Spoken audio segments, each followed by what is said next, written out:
பெரியகுளம் அரசு பெண்கள் மேல்நிலைப் பள்ளியில் காய்ச்சலால் பாதிக்கப்பட்ட மாணவி உயிரிழந்த விவகாரத்தில் பள்ளி நிர்வாகம் மீது குற்றம் சாட்டி உறவினர்கள் முற்றுகை போராட்டத்தில் ஈடுபட்டதால் பரபரப்பு ஏற்பட்டது. பெற்றோர் மற்றும் உறவினர்கள் கூறும் குற்றச்சாட்டின் பின்னணி என்ன?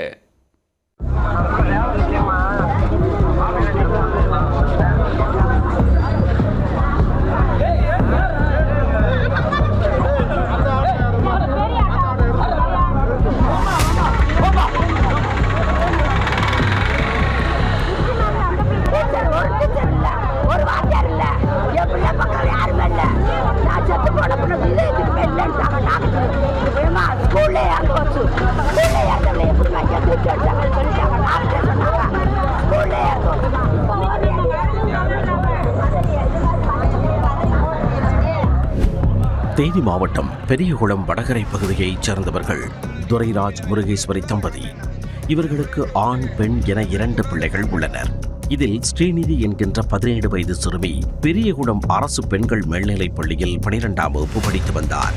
இந்நிலையில் கடந்த ஜூன் 9ஆம் தேதி காய்ச்சல் பாதிப்பால் பள்ளிக்கு செல்லாமல் வீட்டிலேயே இருந்துள்ளார் மாணவி. அரசு மற்றும் தனியார் மருத்துவமனையில் சிகிச்சை பெற்ற பின் சற்று குணமடைந்தார். இதையடுத்து ஜூன் 10ஆம் தேதி பள்ளிக்கு சென்ற மாணவி ஸ்ரீநிதிக்கு மீண்டும் காய்ச்சல் ஏற்பட்டுள்ளது.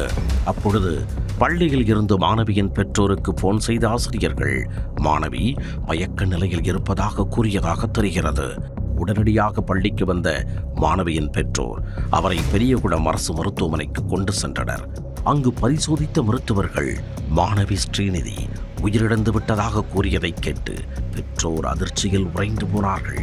இது தொடர்பாக மாணவியின் தந்தை துரைராஜ் அளித்த புகாரின் பேரில் வழக்கு பதிந்த பெரியகுளம் போலீசார் விசாரணை நடத்தி வருகின்றனர். இதனிடையே வெள்ளிக்கிழமை மாணவி உயிரிழந்த அந்த அரசு பள்ளியை முற்றுகையிட்டு அவரது உறவினர்கள் போராட்டத்தில் ஈடுபட்டனர். காய்ச்சலால் பாதிக்கப்பட்ட மாணவிக்கு 2-3 முறை வலிப்பு வந்ததாகவும் அதனை அறிந்து உடனடியாக மருத்துவமனைக்கு அழைத்துச் செல்லாமல் வகுப்பறையிலேயே வைத்திருந்ததுதான் உயிரிழப்புக்கு காரணம் என உறவினர்கள் குற்றம் சாட்டினர்.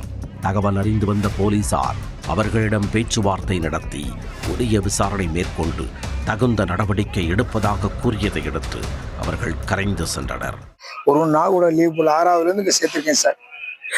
என் பிள்ளை இங்கே வந்து தனத்துக்கு காய்ச்சல் அது ஊசி போட்டு குணமான பட்டி ஸ்கூலுக்கு வந்திருக்கு. குணமான பிள்ளை மதியம் சாப்பிட்டு ஒரு சின்ன அந்த காய்ச்சலும் ஒரு பிக்ஸ் மாதிரி வந்திருக்கு. இவங்க சரி பண்ணி உட்கார வச்சு மறுபடியும் பாடம் நடத்திருக்காங்க. 2வது பிக்ஸ் வந்திருக்கு. அப்பயும் சரி பண்ணிடுவாங்க. 3வது பிக்ஸ்ல என் பிள்ளை இறந்துருச்சு. அதுக்கப்புறம் எனக்கு பேரண்ட்ஸ் போன் போடுறாங்க. அப்ப ஒரு 108 ஒரு ஆம்புலன்ஸ் ஏதாவது ஒரு போன் போட்டு ஒரு ஆஸ்பத்திரி சேர்த்துக்கலாம். பக்கத்துல ஹாஸ்பிட்டல் இருக்கு. என் பிள்ளைய காப்பாத்திருக்கலாம். பணமத்துல 17வது வயசு 17 வயசு பிள்ளைய இழந்துட்டு எதுவுமே இல்லை. என் பிள்ளைய பார்க்கும்போது ஒரே ஒரு டீச்சர் தான், வேதியியல் டீச்சர். என்ன அவங்க கூட என் பிள்ளைய தொடல.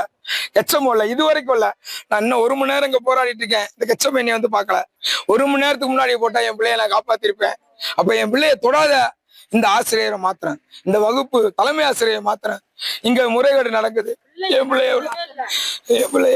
பிள்ளைய இழந்துட்டு இடையே ஸ்ரீநிதியின் மரணத்திற்கு நீதி கேட்டு அவரது குடும்பத்தினர் மற்றும் உறவினர்கள் பள்ளி முன்பாக போராட்டத்தில் ஈடுபட்ட பொழுது உடன் இருந்த மற்றொரு மாணவி திடீரென மயக்கமடைந்தார். அவரை உடனடியாக மீட்டு ஆட்டோ மூலம் அரசு மருத்துவமனைக்கு அனுப்பி வைத்தனர்.